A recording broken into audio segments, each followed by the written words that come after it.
അധികാരത്തിൽ ഞാൻ വന്നാൽ ദൈവസന്നിധിയിൽ ഞാൻ വീണു പോകും. എനിക്കറിയാമായിരുന്നു, അതുകൊണ്ടാണ്.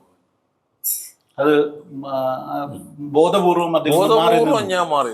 അതുകൊണ്ട് എനിക്കൊരു കറയും ദൈവസന്നിധിയിൽ ഒരു കളങ്കവും ഇല്ലാതെ നിൽക്കാൻ എപ്പോഴും. ഈ IPCയുടെ ഇപ്പോഴത്തെ പോക്കിലും ഒക്കെ അച്ഛൻ്റെ ഒരു ചിന്ത എന്തുവാ? ഇപ്പോഴേ സർവത്ര അതപ്പതിച്ചെന്നായ എൻ്റെ പോക്ക്, അതിൻ്റെ ചിന്ത.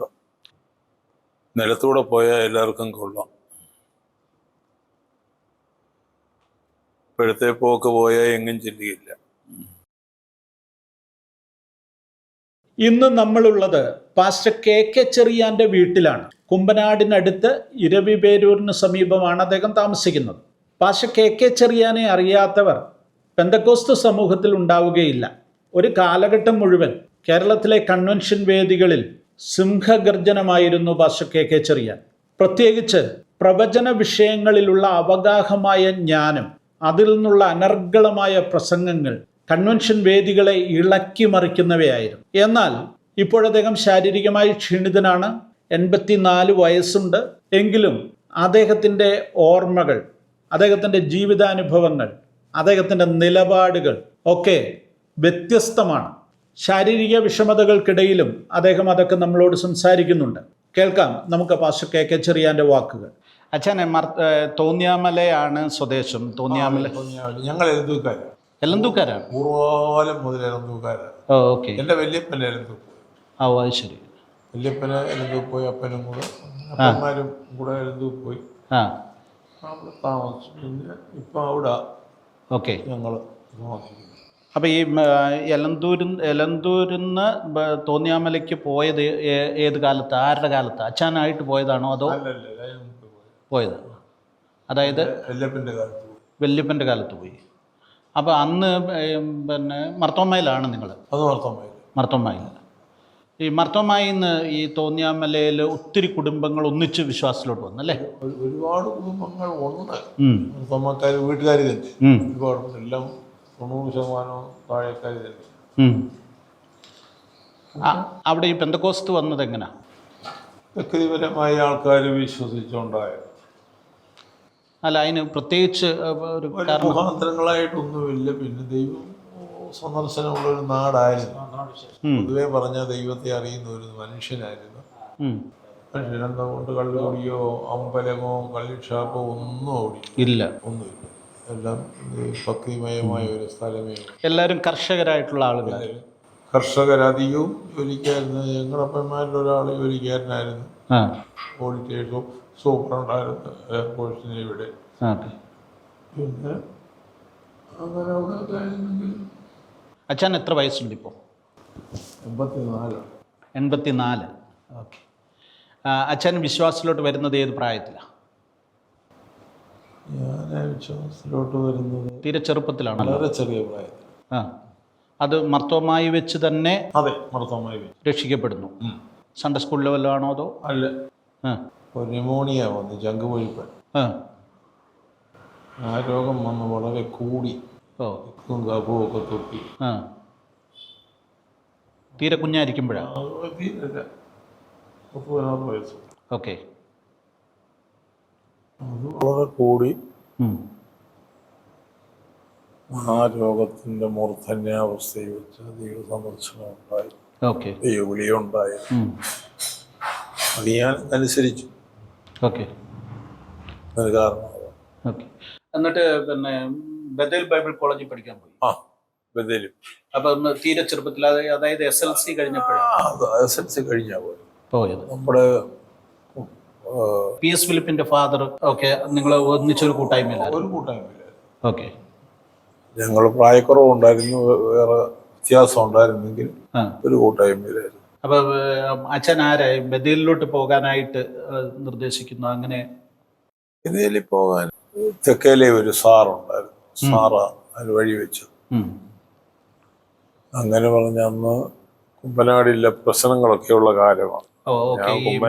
ഭിന്നതയുടെ കാലം. അഡ്മിഷൻ കിട്ടിയിട്ട് ഞാൻ പോയില്ല. അതെ, പിന്നെ അവിടെ പോയി അങ്ങനെ പഠിച്ചു. നന്നായിരുന്നു, നല്ല പഠിത്തമായിരുന്നു. കൂടെ പഠിച്ചവരൊക്കെ ആരൊക്കെയായിരുന്നു അന്ന് പ്രധാനപ്പെട്ട? PS Philip, TJ Samuel junior, അങ്ങനെ ആ ബാച്ചിലുള്ള കുറച്ച് പേരുണ്ടായിരുന്നു. ഓക്കെ. അങ്ങനെ ബദേലി പഠിച്ചിട്ട് അച്ഛൻ എങ്ങനെ പിന്നെ അങ്ങനെ പോയി. ഡിയോൺസനൊക്കെ ഞങ്ങളുടെ വാച്ചായിരുന്നു. അപ്പം അത് കഴിഞ്ഞിട്ട് എങ്ങനെ ഏജിൽ ശുശ്രൂഷനാകാഞ്ഞത് എന്തുകൊണ്ടാ? ആകാഞ്ഞത് എനിക്ക് കുറെ കൂടെ ബെറ്റർ ആയിട്ട് തോന്നിയത് ഉണ്ണോണി സാറും കൂട്ടരും. അതുകൊണ്ട് ഈ ഉണ്ണോണി സാറുമായിട്ട് അന്നേ ഒരടുപ്പമുണ്ട്. അവരടുപ്പം. അതെങ്ങനെ ഉണ്ടായത്? ഞങ്ങൾക്ക് കുമ്മനാട്ടെ ഞങ്ങളുടെ വീട്ടുകാരൊക്കെയുണ്ട്. അപ്പൊ ഞങ്ങളുടെ വീട്ടുകാരുമായിട്ടുള്ള അടുപ്പത്തിലാണ് അത് ഉണ്ടായത്. അപ്പൊ പഠിത്തം കഴിഞ്ഞ് നേരെ അച്ഛൻ IPCയിലോട്ട് വന്നു. IPC വളഞ്ഞോട്ടത്ത് ചാർജ് പോയി. വളഞ്ഞോട്ടത്ത് ചാർജ് എടുത്തു. തീരെ ചെറുപ്പത്തിൽ കല്യാണം കഴിക്കുന്നതിന് മുമ്പ്? അതെ, അതിനൊക്കെ ഒത്തിരി മുമ്പ്. അന്ന് വളഞ്ഞോട്ടത്ത് സഭയുണ്ടോ അതോ? ഉണ്ട്, സഭയുണ്ട്. ഓക്കെ. വളഞ്ഞോട്ടത്ത് വന്ന് അവിടുത്തെ ചാർജ് ഏറ്റു. എനിക്ക് തോന്നുന്നു അച്ഛന്റെ കാലത്ത് ആ വളഞ്ഞോട്ടത്തെ സഭ വളർച്ച പ്രാപിച്ചിരുന്നു. നല്ലപോലെ വളർന്നു. നല്ല കാര്യം. ഈ വളഞ്ഞവട്ടം കഴിഞ്ഞാണോ മാവേലിക്കരയ്ക്ക് പോകുന്നത് അതോ? വളഞ്ഞവട്ടം കഴിഞ്ഞ് അത് കഴിഞ്ഞ മാവേലിക്കരയ്ക്ക് പോകും. ഓക്കെ. അപ്പൊ വിവാഹം നടക്കുന്നത് എന്ന് 1970. 1970. അന്നേരം വളഞ്ഞുവിട്ട് തിരിക്കുമ്പോഴാണോ അതോ? വളഞ്ഞോട്ട് തിരിക്കുമ്പോഴാണ്. വളഞ്ഞോട്ടത്ത് പോകുന്നതിന് മുമ്പേ. അപ്പൊ ഞാൻ ബാംഗ്ലൂരിന് പോവാം. വളഞ്ഞോട്ടത്തും ട്രാൻസ്ഫർ ആയി ബാംഗ്ലൂരിലോട്ട് മാറി. അതിപ്പം ഇതുകൂടെ വിവാഹം കൂടെ സംഭവിച്ചു. ഭാര്യയുടെ പേരെന്തുവാ? ജയാചെറിയ. ഓക്കെ. എന്നിട്ട് വിവാഹം കഴിഞ്ഞ് ബാംഗ്ലൂർക്ക് പോവുക. അവിടെയാണ് പിന്നായിരുന്നു സഭാചാർജ്. അവിടുന്ന് സഭാചാർജ് കഴിഞ്ഞ് എത്ര കാലം അവിടെ ശുശ്രൂഷിച്ചു ബാംഗ്ലൂരിൽ? 3 വർഷം. പിന്നെ അവിടെ IPCയുടെ പാസ്റ്റർ ആയിരുന്നു. അതെ. ഓക്കെ. അത് കഴിഞ്ഞിട്ടായിരിക്കും മാവേലിക്കരയ്ക്ക് വന്നത് അതോ? അത് കഴിഞ്ഞ് കുറച്ചുകൂടെ കഴിഞ്ഞു മാവേലിക്കരയ്ക്ക്. ഓക്കെ. ഈ IPCയിൽ അച്ഛൻ ഈ സാറപ്പച്ചനെയാണോ ഏറ്റവും കൂടുതൽ ഇഷ്ടമുള്ളത്? ഏറ്റവും കൂടുതൽ ആഴ്ചയൊരിക്കൽ കാണും. ആണല്ലേ? പോയി കാണും. ഓക്കെ. അച്ഛനെ കല്യാണം നടത്തിയത് സാറപ്പച്ചനായിരുന്നു? എന്നോടും അങ്ങനെയായിരുന്നു. വലിയ ഈവനായിരുന്നു. ശരി. പ്രത്യേകിച്ച് ഉപദേശം വല്ലതും തന്നിട്ടുണ്ടോ സാറപ്പച്ചൻ? അല്ല, ഉപദേശം കാണുമ്പോഴെല്ലാം തന്നിട്ടുള്ളൂ, അല്ലാതെ ഒന്നും പറഞ്ഞിട്ടില്ല. പ്രത്യേകിച്ച് അങ്ങനൊന്നും അല്ലോ. പ്രത്യേകിച്ച് ഉപദേശങ്ങളും വഴികളും ഒക്കെ പറഞ്ഞു. ശ്രദ്ധിക്കണം, പഠിച്ചു പോകണം, വേണ്ടിയ കാര്യങ്ങളൊക്കെ പറഞ്ഞു തന്നിട്ടുണ്ട്. ശരി. ഇഷ്ടമായിരുന്നു അല്ലേ? വലിയ ഇഷ്ടമായിരുന്നു. ജീവനോട് ചെയ്യാൻ. കുമ്മനാട്ട് കുറെ വീട്ടുകാരുണ്ട്. അത് കാനകത്തിക്കാരത് അവിടുത്തെ പ്രമാണപ്പെട്ട പുള്ളികളാ, കുമ്മനാട് കുടുംബക്കാരാ. അവരെല്ലാം ഈ വീട്ടുകാരാ. സാറുമായിട്ട് വലിയ അടുപ്പം. അതെനിക്കും ഒരു വലിയ അടുപ്പമായി കാര്യം. അത് നന്നായി. അതുകൊണ്ട് കുഴപ്പമൊന്നുമില്ല. അച്ഛൻ ഈ പ്രവചന പ്രസംഗങ്ങളൊക്കെ ആരംഭിക്കുന്നത് എപ്പോഴാണ്? അത് കൊച്ചിലെയാ. തീരെ ചെറുപ്പം മുതൽ? തീരെ ചെറുപ്പം മുതൽ. അതെങ്ങനെയാ അച്ഛൻ അതിലോട്ട്? അതിലോട്ട് വാക്കാനൊന്നുമില്ല. ഒരു വാക്യം നടത്തിപ്പിനെടുത്ത് അങ്ങോട്ട് പറഞ്ഞു തുടങ്ങുന്നതെല്ലാം പ്രവചനത്തിൽ നിന്നായിരിക്കും. ഇത് അതൊക്കെ പഠിച്ചത് എങ്ങനെ? ആ കാര്യങ്ങളെല്ലാം അച്ഛൻ ഇങ്ങനെ അടുക്കിന് പുറകെന്ന് പറയുന്ന പുസ്തകം വായിച്ചിട്ടുണ്ട്. വായനയാണ് അതിന്റെ പ്രധാന കാരണം. പിന്നെ മനസ്സിന്റെ ആഗ്രഹം ഉണ്ടായിരുന്നു. അതിൽ അതുപോലെ ആകണം അതങ്ങുണ്ടായിരുന്നതുകൊണ്ട് നിഷ്കരണം കാര്യത്തിനകത്ത് ചെയ്യാനുള്ള ദൈവകൃപ കർത്താവ് തന്നു പറഞ്ഞാൽ മതിയല്ലോ. അങ്ങനെ ആ പ്രവചന പ്രസംഗങ്ങൾ കേരളത്തിൽ പെന്തക്കോസ്തുകാരുടെ ഇടയിൽ അച്ഛനെ പോലെ നടത്തിയിട്ടുള്ള ആരുമില്ല. അതുപോലെ എത്ര ആഴ്ച നിന്നാലും 1 മാസം നിന്നാലും ഒരു വിഷയവുമില്ല. അതിങ്ങനെ പറഞ്ഞുകൊണ്ടേ. അങ്ങനെയൊക്കെ ദൈവം സഹായിച്ചത്. ഈ അച്ഛന്റെ ഈ പ്രസംഗത്തിന്റെ അച്ഛന്റെ ഒരു ശിഷ്യനായിരുന്നല്ലോ ഈ രാജുമേത്ര. അത് എത്ര കഴിഞ്ഞ? അല്ല, കുറെ കാലം കഴിഞ്ഞ രാജുമേത്ര അച്ഛന്റെ ഈ പ്രവചന പ്രസംഗങ്ങളുടെ ഒരു ശിഷ്യനായിട്ടല്ലേ വന്നു അല്ലേ? അപ്പൊ അച്ഛനോട് ചോദിച്ചു പഠിക്കുകയൊക്കെ ചെയ്യുമായിരുന്നോ അതോ? ചോദിച്ചു പഠിക്കുമായിരുന്നു. ഞാൻ ഒത്തിരി പറഞ്ഞും കൊടുക്കുമായിരുന്നു, എഴുതി കൊടുക്കുമായിരുന്നു. ആണല്ലേ? ഓക്കെ ചൊവ്വയെ വളർത്തിയ അവനെ ഓക്കെ. അവൻ്റെ കല്യാണം നടത്തുന്നതിൽ അത് എഴുതി കൊടുത്തിട്ടുണ്ട്, മറ്റേ വീട്ട് കെട്ടിടത്തിൻ്റെ എഴുതി കൊടുത്തിട്ടുണ്ട്, എല്ലാം എഴുതി ഞാൻ കൊടുത്തിട്ടുണ്ട്. ഉണ്ട്. ഇപ്പൊ അച്ഛനെ കാണാനൊക്കെ വരുമോ? വരും വരും. ഇടയ്ക്കാൻ പഠിക്കാൻ വരും. ഇപ്പോഴും വലിയ താല്പര്യമാണ്. ആണോ? ആണ്. ഓക്കെ. അച്ഛനെ പിന്നെ IPCയുടെ പിന്നെ ഒരു ഉന്നതമായ ഒരു പദവിയിലൊന്നും എത്തിയില്ല. വേണ്ട, ഞാൻ അച്ഛൻ അതിനോട് അങ്ങനെ ഒരു യാതൊരു താല്പര്യമില്ലായിരുന്നു. എനിക്കറിയാൻ ഞാൻ അതിൽ നിന്ന് കുറെ അധപ്പതിക്കത്തേ ഉള്ളൂ. അധികാരത്തിലേക്കൊക്കെ അധികാരത്തിൽ ഞാൻ വന്നാൽ ദൈവസന്നിധിയിൽ നിന്ന് ഞാൻ വീണ് പോകും. എനിക്കറിയാമായിരുന്നു. അതുകൊണ്ടാണ് അത് ബോധപൂർവം ഞാൻ മാറി. അതുകൊണ്ട് എനിക്കൊരു കറയും ദൈവസന്നിധിയിൽ ഒരു കളങ്കവും ഇല്ലാതെ നിൽക്കാൻ എപ്പോഴും പറ്റും. ആരോടും ഒരു പറ്റുമാനവും കാണിക്കാതെ അങ്ങനെ നിന്ന് ദൈവം സഹായിച്ചു ഇതുവരെ വന്നു എന്ന് പറഞ്ഞു. IPCയുടെ ഇപ്പോഴത്തെ പോക്കിലും ഒക്കെ അച്ഛൻ്റെ ഒരു ചിന്ത എന്തുവാ? ഇപ്പോഴേ സർവത്ര അതപ്പതിച്ചെന്നായ എൻ്റെ പോക്ക്, അവൻ്റെ ചിന്ത. അതിനൊരു മാറ്റം ഉണ്ടാകാൻ മാറ്റം ഇനി ഉണ്ടാകാൻ ഇതിനകത്തെ ആൾക്കാരെ എന്തോ ചെയ്യണമെന്ന് എന്നോട് ചോദിച്ചാൽ എനിക്ക് എന്തോ പറയാനാ. അല്ല, അച്ഛനെ പോലുള്ള എത്രയോ ആളുകൾ, ഇപ്പം അച്ഛന്, എൻ്റെ പിതാവ്, ഇങ്ങനെയൊക്കെയുള്ള ആയിരക്കണക്കിന് ദൈവദാസന്മാർ ഇതിനകത്ത് കഷ്ടപ്പെട്ടും അധ്വാനിച്ചും ഒക്കെ ഉണ്ടായതല്ലേ? ഉണ്ടായത് അത് നശിച്ചു പോകുന്ന കാണുമ്പോൾ സങ്കടം. അതെല്ലാം ഞാൻ അത് സമ്മതിച്ചു തരുന്നു. പക്ഷേ ഞാൻ അതിന് പരിഹാരം ഒന്നും കാണുന്നില്ല. ഒരുവൻ പിന്മാറ്റക്കാരനായാൽ അവൻ ദൈവസന്നിധി യഥാസ്ഥാനപ്പെടുക, അല്ലാതെ അവന് മടങ്ങി വരാൻ ഒരു ചാൻസും ഇല്ല. അപ്പോ അത് സഭയുടെ കാര്യത്തിലും അങ്ങനെ തന്നെ. സഭയുടെ ഏറ്റവും പ്രധാനമല്ലയോ സഭയുടെ? സഭയല്ലയോ പരമപ്രധാനം. നമ്മളീ കിടന്ന് ഓടുന്ന എല്ലാം സഭയുടെ കയറവില്ലയോ? വേറെ ഒന്നുമില്ലല്ലോ. അതുകൊണ്ടങ്ങനെ. അതുകൊണ്ട് നമുക്ക് ഇവിടെ എല്ലാരും കൂടെ മാനസാന്തരപ്പെടാതൊന്നും സംഗതി ശരിയാവില്ല.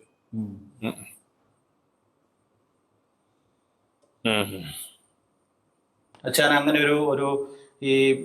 ഒരു നിരാശയുടെ അവസ്ഥ, നിരാശയൊന്നുമില്ല. സഭയെക്കുറിച്ച് കർത്താവ് രക്തം ചിന്തി കഷ്ടപ്പെട്ടുണ്ടാക്കിയ സഭ ഇങ്ങനെ ആയല്ലോ എന്നുള്ള എണ്ണമുണ്ട്. അത് ഇവർ ബോധപൂർവ്വം ഒത്തിരി ചെയ്തിട്ടുണ്ട് അവരവരുടെ കാര്യസാധ്യത്തിന്. ശരിയല്ല, ഒരിക്കലും നമുക്കത് ചെയ്യരുത്. ഒരു കാര്യസാധ്യത്തിന് വേണ്ടി ഒരു മനുഷ്യനെയും വഴിതിരിക്കരുത്. അതിന്റെ ശരിയായ വശം. അങ്ങനെ തിരിച്ചതാണ് IPC. ഓരോരുത്തരുടെ വഴിക്ക് തിരിച്ചു കൊണ്ടുവന്നത്. അച്ഛനെ പിന്നെ ഈ കുവൈറ്റിലെ സഭയില് പാസ്റ്റർ ആയിരുന്നു ദീർഘവർഷങ്ങൾ. അത് ഏറ്റവും സന്തോഷകരമായ ഒരു കാലമായിരുന്നു. നല്ല കാലമായിരുന്നു. നമുക്ക് സ്വതന്ത്രമായി നിന്ന് സകലതും ചെയ്യുവാനുള്ള സ്വാതന്ത്ര്യം ഉണ്ടായിരുന്നു. ആത്മാക്കളെ രക്ഷപ്പെടുത്താനും മുമ്പോട്ട് കൊണ്ടുവരാനും എല്ലാം നല്ല കാലമായിരുന്നു. എനിക്ക് നല്ല കാലമായിരുന്നു. ഈ അമേരിക്കയിൽ പോയി ജീവിക്കണം എന്ന് തോന്നിയിട്ടില്ല? ഇല്ല, ഒരിക്കലും. എന്തൊരു സാധ്യതയായിരുന്നു നിങ്ങൾക്ക് എല്ലാവർക്കും കൂടെ അവിടെ താമസിക്കാറുണ്ടല്ലോ? ഞാൻ ഒരുമിച്ചാ പോയത്. അതെ, എനിക്ക് ഇഷ്ടമല്ല. ഞാൻ ഇവിടുന്നേ പറഞ്ഞു ഞാൻ നിക്കത്തില്ല, ഞാൻ അവിടെ നിക്കത്തില്ല. അവിടെ നോക്കുകയും വേണം. പിടിവാശിയായിരുന്നു? പിടിവാശിയൊന്നുമില്ല. അച്ഛനും ഒത്തിരി പിടിവാശിയുള്ള ആളല്ല. പിന്നെ ഒത്തിരി പിടിവാശിയാ. ഞാൻ പറഞ്ഞ അവിടെ നമുക്ക് നിൽക്കാൻ കൊള്ളുകയില്ല. നമ്മളൊരു വെള്ളക്കാരനായി ജീവിച്ചാൽ ആകെ തുക തെറ്റും. ഞാൻ ചെയ്യുന്നതൊന്നും ശരിയാകും. ഞാനൊരു ഇന്ത്യക്കാരനാണെന്നുള്ള അഭിമാനത്തോടാണ് നിൽക്കുന്നതെങ്കിൽ എനിക്കൊരു പ്രശ്നവുമില്ല, നേരെ ചെവ്വേ പോകും. അതുകൊണ്ടാണ് ഞാൻ ആ വഴിക്കോട്ട് തിരിയാഞ്ഞതും ആ തോന്നൽ എനിക്ക് വരാഞ്ഞതും. അല്ല, ഞാൻ വേറൊരു കാര്യം ചോദിക്കട്ടെ. ഇപ്പം അമേരിക്കയിലായിരുന്നെങ്കിൽ മക്കളെല്ലാവരും അവിടെ ഉണ്ട്. ഈ അച്ഛൻ ഇപ്പൊ വയ്യാതായ സാഹചര്യത്തിലൊക്കെ നോക്കാനൊക്കെ അവർ അതുകൊണ്ട് നിശ്ചയമായും ഉണ്ട്. അത് സമ്മതിക്കുന്ന കാര്യമാണ്. നല്ല മക്കളുമാണ്. പറ്റില്ല. അച്ഛൻ ഇവിടെ തന്നെ ജീവിക്കണം. എനിക്ക് ഇവിടെ തന്നെ ജീവിക്കണം, ഉള്ള ആയുസ്. ഇനി വേറെ കാര്യം ചോദിക്കട്ടെ. ഈ ഒരു ലോക്കൽ സഭയുടെ ശുശ്രൂഷകനായിരുന്നു, സെൻട്രൽ പാസ്റ്റർ ആയിരുന്നു. വിദേശത്തെ സഭയുടെ പാസ്റ്ററായിരുന്നു. ആയിരുന്നു ഇതിനേക്കാൾ എല്ലാം ഉപരി പ്രസംഗകനായിരുന്നു. ആയിരുന്നു. ഇതിലേത് ശുശ്രൂഷ അച്ഛനെ സംബന്ധിച്ചിടത്തോളം ഏറ്റവും സന്തോഷകരമായ കാര്യം? സന്തോഷം എന്ന് പറയുന്നത് ഒരു സുവിശേഷകനായിട്ട് പോകുന്നു, സുവിശേഷം അറിയിക്കുന്നു, അറിയിക്കും. അതാണ് ഏറ്റവും മാന്യമായ നമ്മുടെ വലിയ ജോലി. സെൻട്രൽ പാസ്റ്റർ ആയിരുന്നത് ഒത്തിരി ടെൻഷനൊക്കെ ഉണ്ടാക്കുന്ന ഒരു കാര്യം. ടെൻഷൻ ഉണ്ടാക്കുന്നതല്ല, അതിനകത്ത് ചിലപ്പോൾ ചിലരെയൊക്കെ തിരുത്താനും ഒതുക്കാനും ഒക്കെ നിൽക്കേണ്ടി വരും. അതൊക്കെ അതിനപ്പുറം പറഞ്ഞിട്ടുണ്ടല്ലോ, പറഞ്ഞിട്ടുണ്ട്. സംശയം അതൊക്കെ പറയേണ്ടി വരും. കാരണം ആത്മീയരും ഒക്കെ ചേർന്നതാണല്ലോ ഒരു സംഭവം. അതൊന്നും തെറ്റല്ല, കാരണം നമ്മുടെ കാര്യ നടത്തിപ്പിന് വേണ്ടി അത് ചെയ്തേ പറ്റത്തുള്ളൂ. ഒരു ഉത്തരവാദിത്വം നമ്മൾ ഉത്തരവാദിത്വത്തിന് വേണ്ടി ചെയ്യുന്നു. അല്ലെ എന്റെ വൈക്ക് വീട്ടുകാരിയൊന്നും അല്ലത്, അവരെ നേരെയാക്കുന്നത് എന്റെ ഒരു ജോലിയാണ്. ഈ അച്ഛൻ്റെ ശുശ്രൂഷ കാലഘട്ടത്തെ എപ്പോഴെങ്കിലും വല്ലാതെ ബുദ്ധിമുട്ടിയ അല്ലെങ്കിൽ സാമ്പത്തിക ബുദ്ധിമുട്ടുകളോ അങ്ങനെയൊക്കെ ഉള്ള കാര്യങ്ങളുണ്ടോ? ഒന്നുമില്ല, സാമ്പത്തിക ബുദ്ധിമുട്ടൊന്നും എനിക്ക് ഒരിക്കലും ഉണ്ടായിട്ടില്ല. കാരണം എന്റെ വീട്ടിൽ സാമ്പത്തിക സൗകര്യം നല്ലപോലെ ഉണ്ടായിരുന്നു. ഈ വീട്ടിൽ ഒരു 10-60 ചോട് 1000-400 പുറം നെല്ലി കുറയാതെ ഞങ്ങൾക്ക് ഒരാണ്ടിൽ കിട്ടും. 2 ആണ്ടില് 10,000 പുറം നെല്ല്. അപ്പൊ ഇതൊക്കെ ഞങ്ങൾക്ക് വീട്ടിലുണ്ട്. കുരുമുളകുണ്ട്, എന്തെല്ലാം ഉണ്ട്, അതെല്ലാം നമ്മുടെ ആവശ്യത്തിനൂടെ എടുക്കാം. അങ്ങനെ എനിക്ക് സൗകര്യം ഉണ്ടായിരുന്നു, വീട്ടിൽ സൗകര്യം ഉണ്ടായിരുന്നു. അതുകൊണ്ട് ഒന്നും ഉണ്ടാക്കേണ്ടി വന്നിട്ടില്ല. ഇപ്പോഴും ഞങ്ങൾക്ക് സാമ്പത്തിക പ്രശ്നം അങ്ങനെ ബുദ്ധിമുട്ടുണ്ടായിട്ടില്ല. പൂർവന്മാരുടെ കാലത്തെ സ്വത്തുക്കളും വസ്തുക്കളും ഒക്കെ ഇഷ്ടം പോലെ ഉണ്ടായിരുന്ന ഒരു കുടുംബമാണ്. ഈ രോഗങ്ങളോ അങ്ങനെ വല്ലതും അച്ഛന് സീരിയസ് ആയിട്ട്? ഞാൻ പറഞ്ഞല്ലോ, നല്ല ന്യൂമോണിയ അന്ന് ആദ്യം. അതല്ലാതെ പിന്നീട് ശുശ്രൂഷ കാലഘട്ടത്തിൽ സെപ്റ്റിക്ക് വന്നിട്ടുണ്ട്, പല രോഗങ്ങൾ വന്നിട്ടുണ്ട്. അതൊക്കെ സൗഖ്യമായിട്ടും അങ്ങനെയൊക്കെ ഇരിക്കുന്ന കാര്യാദികളാണ്. ഈ പ്രവചന വിഷയങ്ങൾ ഒഴിവാക്കിയാൽ ബാക്കി ഏത് വിഷയമായിരുന്നു അച്ഛന് ഏറ്റവും ഇഷ്ടമുള്ളത്? പ്രവചനം മാറ്റിവെച്ചാൽ ബാക്കി ഏത് വിഷയം? സുവിശേഷം, ക്രിസ്തുവിന്റെ സുവിശേഷം എനിക്ക് വളരെ ഇഷ്ടമാണ്. അതാണല്ലോ നമ്മുടെ ജോലി. ബൈബിളിലെ ഏത് ചരിത്ര പുരുഷനെയാണ് ഏറ്റവും ഇഷ്ടമായിട്ട് തോന്നിയത്? യേശുക്രിസ്തു ഏറ്റവും ഒഴിച്ച് ദാനിയേലും ജോസഫ് രണ്ടുപേരെയുമാണ് ഏറ്റവും ഇഷ്ടം. എന്തുകൊണ്ടാണ്? 100% ഫോളോ ചെയ്യുന്ന അവരുടെ സ്വഭാവവും ജീവിതവും അതുകൊണ്ടാണ്. ദാനിയേലിന്റെ പ്രാർത്ഥനാ ജീവിതവും ജോസഫിന്റെ ഭക്തിയുടെ ജീവിതവും വിശുദ്ധിയും വളരെ ഇഷ്ടം, അങ്ങ് അട്രാക്ട് ചെയ്യും. അതുകൊണ്ട് ഞാൻ അതുപോലെ ഒരു ചുളുക്കം പറയാനില്ലാത്ത തരത്തിലാകണം രണ്ടുപേര്. അതെ, ദാനിയേലിനെ കുറിച്ചും പറയുന്നത് അവനിലൊരു കുറ്റവും കണ്ടിട്ടില്ലാത്ത, കുറ്റം പോലും രാജാവ് നോക്കിയിട്ട് കണ്ടില്ല. അങ്ങനെ ഒരു മഹൽ വ്യക്തിയായിരുന്നു. അങ്ങനെ ദാനിയേലിനെ പോലൊരു മനുഷ്യൻ ഉണ്ടായിട്ടില്ല ഈ കാലത്ത്. അച്ഛൻ ഏറ്റവും കൂടുതൽ പ്രസംഗിച്ചിട്ടുള്ളതും ദാനിയേലിനെ കുറിച്ചായിരിക്കും. ആയിരിക്കുമെന്ന് പറയാനില്ല, എങ്കിലും അതെ, കുറവല്ല. ആരും എടുക്കാത്ത വിഷയം അതാന്ന് കണ്ടു, മനസ്സിലായി. ഈ കേരളത്തിലെ പ്രസംഗകരിൽ മറ്റ് അച്ഛനൊഴിച്ച് ബാക്കിയുള്ള നമ്മുടെ പ്രസംഗകരിൽ ആരെയായിരുന്നു അച്ഛൻ ഏറ്റവും ഇഷ്ടം? എനിക്കോ? ആരുടെ പ്രസംഗമായിരുന്നു അത്? എല്ലാവരുടെയും ഇഷ്ടമായിരുന്നു. ഇപ്പൊ ഇഷ്ടക്കേട് പറയാനൊക്കില്ലല്ലോ. അല്ല, എന്നാലും നമുക്കൊരു പ്രിയമുള്ള പ്രസംഗകർ അങ്ങനെയൊക്കെ കാണുമല്ലോ. പ്രിയമുള്ളത്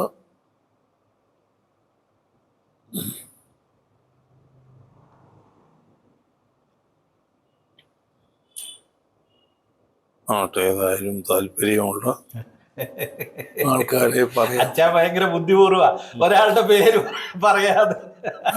പേര് പറയാന്ന് കളിയാന്ന്. ശരിയാ, സത്യമാ. ഒരാളുടെ പേര് അങ്ങനെ പറയാനും നോക്കത്തില്ല, അത് വേറെ കാര്യമാണ്. ഒരാളുടെ പേര് ഒരു കാരണവശാലും അങ്ങനെ പറയാൻ പറ്റത്തില്ല. ഓക്കെ. ഈ പ്രവാചകന്മാര് അങ്ങനെ ഒത്തിരി നമ്മുടെ സഭകളിൽ പ്രവാചകന്മാരൊക്കെ ഉണ്ടായിരുന്നു. പക്ഷെ ഞാൻ എൻ്റെ ചിന്ത അച്ഛൻ അങ്ങനെ പ്രവാചകന്മാരെ ഒന്നും പ്രോത്സാഹിപ്പിച്ചിട്ടുള്ള ആളല്ലെന്ന് തോന്നുന്നു. പ്രോത്സാഹിപ്പിച്ചിട്ടില്ലാഴിയിൽ യഥാർത്ഥ പ്രവചനമാണെങ്കിൽ ഞാൻ കൂടെ കൊണ്ടു നടക്കും. ഇല്ലെങ്കിൽ ഞാൻ അത്ര മൈൻഡ് ചെയ്യത്തില്ല. പ്രവചനം യഥാർത്ഥമല്ലെങ്കിൽ അത് ഒത്തിരി ദോഷം ചെയ്യുന്നു, അറിയാം. ഇനി എന്തോ അച്ഛൻ്റെ ഒരു ആഗ്രഹം എന്ന് മനസ്സിലുള്ളത്? ഇനിയും പ്രായമായി, വയസ്സ് 84. ഇനി 84 ഒരു വലിയ പ്രായമല്ലല്ലോ. ഓ അല്ല, 4 പറഞ്ഞു. 84 എനിക്ക് അങ്ങേയറ്റത്തെ പ്രായം. അമേരിക്കൻ പ്രസിഡന്റിന് ഇപ്പോഴും പ്രായം എത്രയുണ്ട്? 88. ഓ അതൊന്നും അമേരിക്കൻ പ്രസിഡന്റ് അല്ലേ, ഇവിടെ നമ്മളത് തോമസ് മാമൻ പ്രസംഗിക്കുന്ന തോമസ് മാമൻ. പുള്ളിക്ക് ആരോഗ്യമുണ്ട്, നല്ല ആരോഗ്യമുള്ള.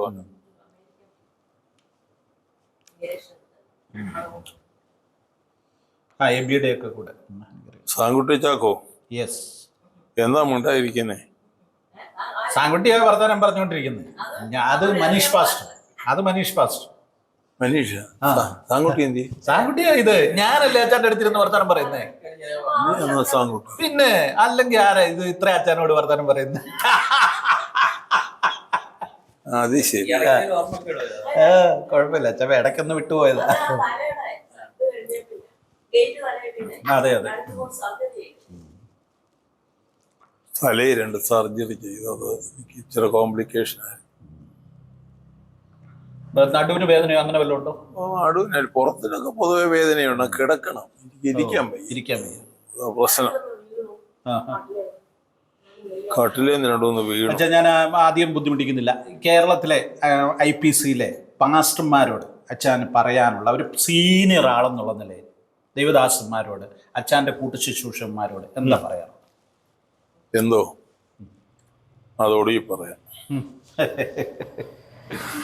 ഏറ്റവും ഒടുവിൽ പറയാം. ഓക്കെ. നിലത്തൂടെ പോയാൽ എല്ലാവർക്കും കൊള്ളാം. ഇപ്പോഴത്തെ പോക്ക് പോയാൽ എങ്ങും ചെല്ലുകയില്ല, അങ്ങനത്തെ പോക്കാ. പിന്നെ തിരുവനന്തപുരത്ത് പ്രസംഗിച്ചപ്പം സുവിശേഷ വിരോധികൾ വന്നു. അതെന്തുമായിരുന്നു? അവിടെ അവര് പ്രസംഗം രാത്രി ഇല്ലായ്മ ചെയ്യാനായിട്ട് എല്ലാരും കൂടെ വന്നു. പന്തൽ നശിപ്പിച്ചു, ചുറ്റുപാടുകളെല്ലാം നശിപ്പിച്ചു. പിന്നെ അവിടെ നമ്മളെ കയ്യേറ്റം ചെയ്യുന്ന ലക്ഷണമൊക്കെ ആയി. ലക്ഷണം ചെയ്തില്ല. തിരുവനന്തപുരത്ത് വന്ന് അവര് നമുക്ക് വളരെ വീണ്ടും അവിടെ പോയി അച്ഛൻ പ്രസംഗിച്ചു. അവിടെ തന്നെ പ്രസംഗിച്ചു. അവിടെ തന്നെ ഒരു ദിവസത്തെ യോഗം കഴിഞ്ഞപ്പോഴേ അവര് വന്നെല്ലാം തീ വെക്കുകയൊക്കെ ചെയ്തു. ഓക്കെ. ഞാൻ അവിടുന്ന് പോകാൻ പോയില്ല. ആദ്യ യോഗം തീരുന്നവരെ അവിടെ നിന്ന് പ്രസംഗിച്ചു. അങ്ങനൊന്നും പോകത്തില്ല. ഈ സ്ഥിരമായി കൺവെൻഷനുകൾക്കെല്ലാം പോയിക്കൊണ്ടിരുന്നപ്പോ ഭയങ്കര യാത്രയും ഒക്കെ അല്ലായിരുന്നു? ഭയങ്കര യാത്രയായിരുന്നു, നിലം തൊടാത്ത യാത്രയായിരുന്നു.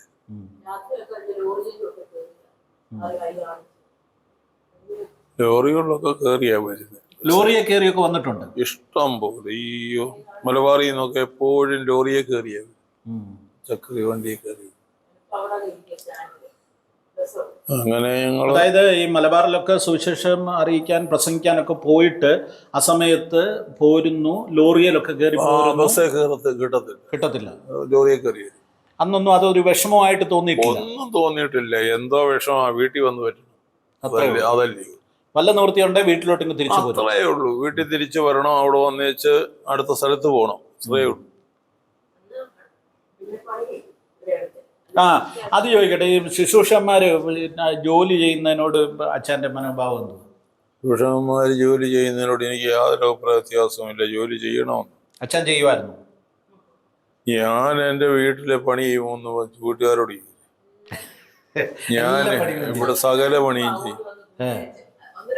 ഞാൻ ഇവിടെ പൊടിയടിയിലും നമ്മുടെ വീടിനകത്ത് എന്തെല്ലാം പണിയുണ്ടോ അത് മുഴുവൻ ഞാൻ മുഴുവൻ ചെയ്യും. ചെയ്യും. എനിക്കൊരു പ്രശ്നവുമില്ല. ശുശ്രൂഷകയ്ക്ക് വേണ്ടി ഇറങ്ങിക്കഴിഞ്ഞാൽ പിന്നെ ഒരു ജോലിയും ചെയ്യാൻ പാടില്ല എന്ന് തെറ്റായ കാര്യമാണ്. ജോലി ചെയ്യേണ്ടത് പിന്നെ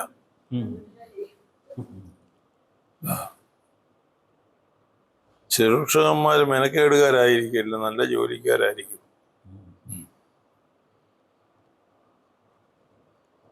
ഇടയ്ക്ക് ഒരു കാര്യം കൂടെ അച്ഛനെ പിന്നെ ചിലപ്പോൾ ഇഷ്ടപ്പെടാത്തൊരു ചോദ്യമായിരിക്കും. ഇടക്കാലത്ത് അച്ഛൻ ഈ അസംബ്ലീസ് ഓഫ് ഗോഡിൽ പോയല്ലോ ഈ അടുത്ത കാലത്ത്. പോയില്ല. ഇല്ലേ? ആ, പിന്നെ അങ്ങനെ ഒരു വാർത്തയൊക്കെ വന്നത്. വാർത്ത എന്തെല്ലാം വരും. ഞാനെങ്ങും പോയില്ല. ഞാന് സഭ മാറിയില്ല, എങ്ങോട്ടും മാറിയില്ല. ഇല്ല. ആദ്യം എൻ്റെ സ്ഥലം മാറ്റ സമയത്ത് എനിക്ക് മാറ്റം തരാതെ നമ്മളോട് കാണിച്ച പണിക്ക് ഞാൻ അങ്ങ് ഒഴിഞ്ഞു മാറിയെന്നേ ഉള്ളൂ. വേറെ ഒന്നുമില്ല, ഒരു കാര്യവും ഇതിനകത്ത്. അതൊക്കെ ഒരു വിഷമകരമായ കാര്യമായിരുന്നല്ലേ? ആ, വിഷമകരം എന്ന് പറഞ്ഞാൽ സംഘടന അറിഞ്ഞ് ചെയ്തില്ലെന്ന് പറഞ്ഞാൽ വശം കുറ്റം വരുന്നത്. ആയുഷ്കാലം മുഴുവൻ നമ്മൾ വേല ചെയ്ത് ഒടുവിൽ. എന്തായാലും അച്ഛൻ്റെ കൂടെ അല്പസമയം ഇരിക്കാനും അച്ഛൻ പറയുന്നൊക്കെ ഒന്ന് കേൾക്കാനും ഒക്കെ സാധിച്ച് ഒത്തിരി സന്തോഷമുണ്ട്. ചാക്കോച്ചൻ പാസ്റ്ററുടെ മോൻ എന്നുള്ള നിലയിൽ അച്ഛനെ എൻ്റെ അപ്പൻ ഒത്തിരി ഇഷ്ടമായിരുന്നു. അറിയാം, എനിക്കും ഇഷ്ടമായിരുന്നു. ആയിരുന്നു.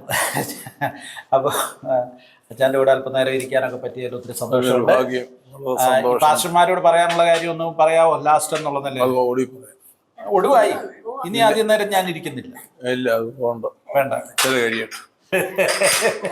പോകാൻ നേരം പറയാം. പോകാൻ നേരം